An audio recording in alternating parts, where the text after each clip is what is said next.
So hello and welcome to FanFormula. Got a lot to pack in today, really.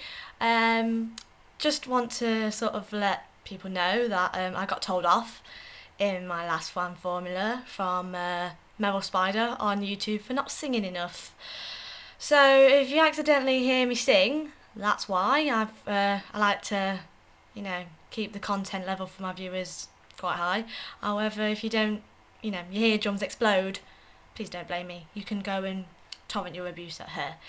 Um, interesting race yesterday. From like the jubilant highs of Maldonado to the fiery inferno at the end, which got me a bit upset actually. It's a bit of an interesting bag really. I'm not going to talk much about it either, really, about the situation that happened after the race. Like I said, it's been a huge amount of coverage, but I just want to wish that everyone that was hurt or injured is just okay, really. So I'm gonna crack on now. I'm gonna cheer it up a bit, and I'm going to crack on with the Barcelona Spanish fan formula. Yeah, okay. Question one. Qualifying saw Hamilton's penalty and Karthikeyan's qualifying outside the 107% rule. What do you make of both incidences? Oh, why is incidents in every single question? It's the one word I can't say. Both incidences and the resulting Stewart's decisions. Hamilton's penalty, deserved.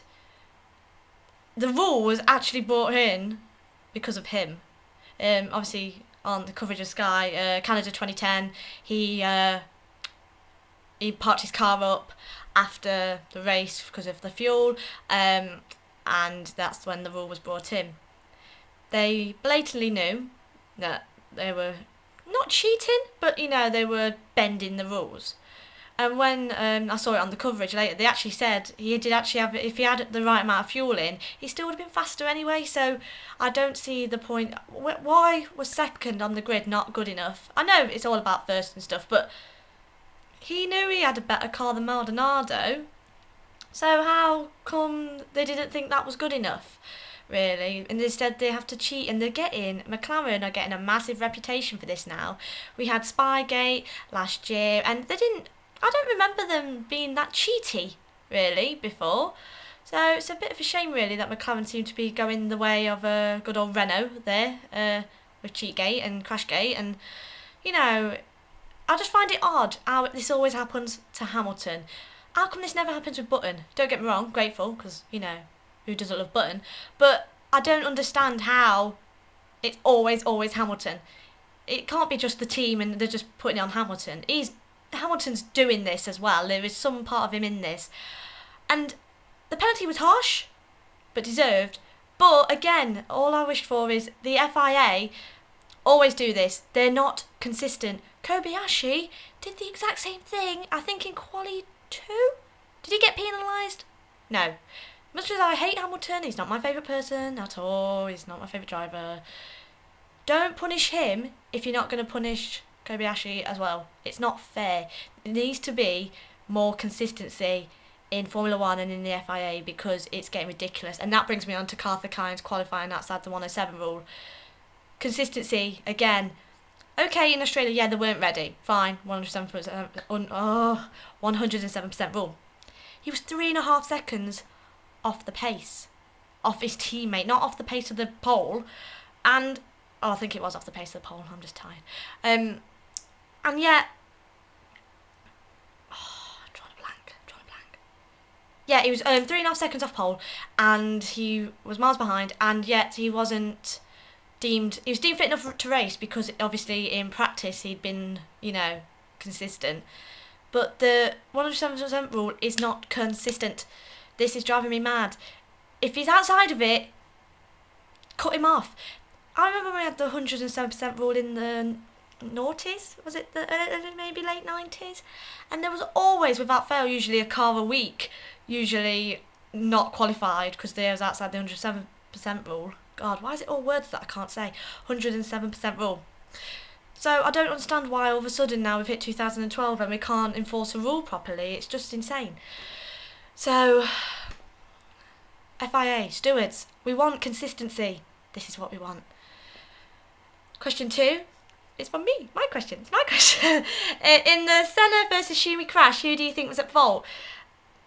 Now, to me, Schumi was more at fault, but Senna wasn't entirely to blame either. From what I've seen of the coverage, Senna was very, very, very...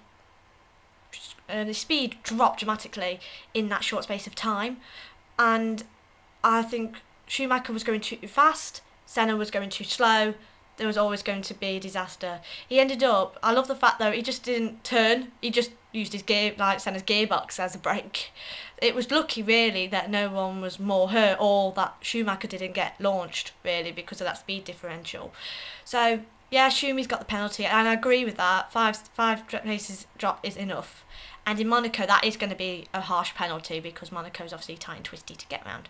So that's going to be good. But I don't think Schumi was 100% to blame. I'll say it was like 60-40, really. 60 to Schumacher and 40 to Senna. Question 3. Maldonado took his first victory in Spain and the first win for Williams since 2004. Do you think this signals the return of Williams to the top of the grid, or is just this another topsy-turvy result? It's a topsy-turvy result. Williams are getting better. They're not strong. They're still not strong, because if they're strong enough, we'd have Senna in the points more as well, and they'd be getting podiums and stuff. They're not there yet. It was... Maldonado is a good racer. He might be a paid driver, but he's a good racer. And he got a cracking lap, and that lap helped him win that race, really, because once he was out in front, he was out in front. There was no question that Maldonado wasn't going to do well. He didn't make any mistakes. It was a good solid drive from Maldonado. But I definitely don't think it's like the end yet. I don't think we'll be seeing Williams win next week, not unless something massive happens. To be honest, I'm hoping for a Grosjean win. Yeah, Grosjean, Mr. Giraffe. I'm hoping for him to win, because that would cheer me up a treat. So no, I would like a 6th winner, a 6th constructor. I'd like that in Monaco. But I don't think Williams will be great. I know they'll be okay at Monaco though, because Maldonado is a master of that Monaco track. So I know he'll be good, but I don't necessarily think we're going to see Williams win soon. I think they might win later in the season maybe, but at the moment, no. I think Lotus might do quite well, because when they were Renault, they were always good at Monaco. Remember Trulli's only win, Alonso's won there as well. So Renault now, Lotus, I think will be quite good at Monaco. And bonus question was, who would you say drove the best race at Catalonia and why? I'm going to pick a random person. I'm going to pick the K-Cade, Kamui Kobayashi. Yes, he's my driver of the day, for the pure reason of some of his overtaking moves were slick. They were immense overtaking moves. And he finished in the points, and it wasn't like dead high up, or I think it might have been, was it 5th? 4th? 3rd? 1st? I don't know, I wasn't really paying much attention. I'm a bad fan. But, Kobayashi was amazing, and bringing out the Brundle's quote of getting KK'd will now be an everyday source of life amusement. So yeah, Kobayashi was great. His overtaking was slick, and he was banging wheels, but he wasn't causing damage. He just literally was drawing that fine line between overtaking and crashing, and he's amazing to watch. And I really hope that after Perez's podium a few weeks ago now, that we're going to see a bit more of Kobayashi come more to the fore, which would be really, really nice. And yeah, that's it really. But before I go, I've got one other thing to do. Basically, I went to Sheffield on Friday to see a friend from uni, because I haven't seen her in months. And I learned something really cool that I need to share with you, because I'm like the only Formula 1 fan about in my friends and family. So if I don't share this with someone, I might sort of semi-explode. When there's a tumbleweed moment in life, one of my friends does something called the awkward turtle.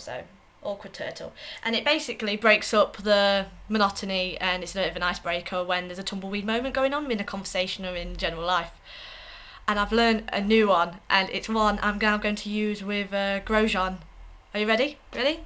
Okay, I've got to step back a bit because you can't see it, so Meet the awkward giraffe. So yes, this is now going to be used on a more daily basis than the awkward turtle. So yeah, awkward giraffe. So if ever Eric Bouvier comes on, just do that, and we're all on a winner. So yeah, so I've sung, I've taught you a new hand gesture, and I've can't say words, so this is nothing new on FanFormula. So yeah, everything you need to know, blogs, Twitter, everything, if you want to follow me or whatever, it's all in the box down at the bottom, if I can usually be bothered. And yeah, next week we've not got a race, so usual FanFormula questions, I assume. And I will see you next week.